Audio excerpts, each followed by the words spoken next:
Welcome back to the channel, everyone. Have you ever looked at your spouse and wondered if you'd made the worst decision of your life? Have you ever felt trapped by the fear that choosing the wrong partner do mess you to misery forever? Today we're unpacking a vital truth: even if you've married the wrong person, your story doesn't have to end in tragedy. There is another path, a way forward that honors your growth, preserves your well-being, and opens doors to new possibilities.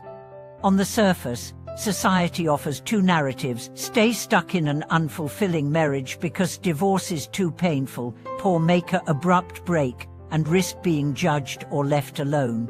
Both extremes overlook a third route: conscious transformation.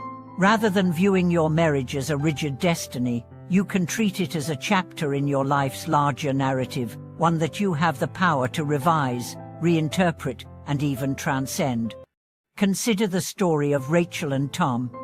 They married in their late 20s, swept up in youthful passion and promises of forever. But 5 years later, their relationship had become a cycle of resentment and disappointment. Rachel felt unheard, Tom felt disrespected, and both questioned the vows they'd once cherished. Friends told them to stick it out, if for the children. Family urged them to give it more time. Yet each day they stayed, they sank deeper into habitual conflict. One evening, after yet another argument over finances, Rachel sat alone in their kitchen, the echo of Tom's slammed door still ringing in her ears. Instead of spiraling into despair, she reached for a notebook and wrote, "This is not the end of my story." That simple affirmation sparked a shift. She realized she had two choices: continue replaying old patterns, or seek a third way, honest exploration of what each of them truly needed and valued. Rachel began by setting a small boundary: no arguments at the dinner table.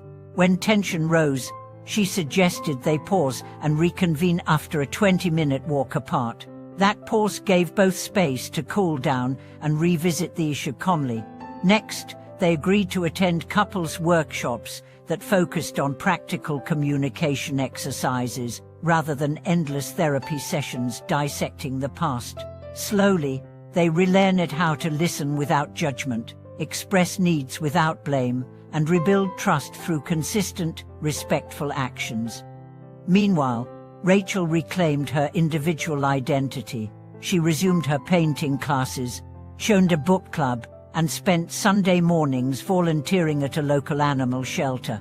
Those activities rekindled her sense of joy and self-worth, qualities she had nearly lost in the daily grind of marital strife. Tom, inspired by her renewed energy, took up running and started cooking healthy meals for them both. They discovered that nurturing themselves as individuals created ripples in their marriage. Gratitude replaced resentment, curiosity replaced contempt, and compassion replaced criticism.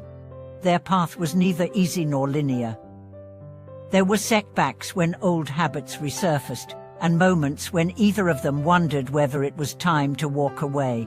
But by choosing conscious transformation over resignation, they found a way to honor both the marriage they had and the lives they wanted to build. Today, they describe their union not as the result of marrying the perfect person, but as the outcome of two imperfect people committed to a shared journey of growth. Throughout this video, we'll explore practical steps for anyone who feels trapped in the wrong marriage: how to establish safe communication channels, reclaim personal passions, set healthy boundaries, and decide when it's time to transform the relationship or courageously let it go. We'll draw on stories like Rachel and Tom's to show that the alternative path is not easy, but it is real, and it can lead to a life of authenticity, purpose, and renewed connection. The journey of conscious transformation begins long before the decision to stay or leave is made. It starts in the quiet moments when you realize that your marriage is not the destination but a crossroads. In those reflective hours, you may feel the weight of unmet expectations pressing on your chest, yet you also glimpse the possibility of rewriting the narrative. It is here, between despair and determination, that the real work unfolds. At first, opening a dialogue about the state of your marriage can feel precarious. as if the very act of naming the fractures will shatter what little harmony remains. But the opposite often proves true. When two people sit down and acknowledge their collective dissatisfaction, they create an honest space where healing can begin. This requires bravery to speak softly about painful disappointments and courage to listen without interrupting. In that vulnerable exchange, partners often discover that beneath their anger and frustration lies a shared desire to be seen and valued. For Rachel and Tom, the turning point arrived during a rainy Sunday afternoon when they surrendered to their discomfort and decided to write letters to each other instead of arguing face to face. Each page bore unfiltered truths. Rachel confessed her fear of disappearing into domestic routine. Tom admitted he felt emasculated by constant critiques. When they exchanged letters, they wept not from anger but from relief. For the first time in years, they understood the precise contours of the pain they were causing one another. That clarity set the stage for practical change. Emerging from that moment, they agreed to a simple rule: no discussions about the marriage on weekdays. Instead, they devoted Saturday mornings to marriage work, a shared cup of coffee on the balcony, a commitment to listen without planning a rebuttal, and a pledge to respond with empathy. Those hours became a sacred ritual, an oasis where they could disentangle themselves from the baggage of roles: parent, co-worker, provider, and reconnect as two individuals striving for a common purpose. In parallel, they sought guidance beyond their living room. Workshops on nonviolent communication offered them new vocabulary for emotional honesty, while the books they read together reminded them that marriage is an art form, honed over time through patience and practice. They were careful not to seek perfection in these resources, but rather inspiration.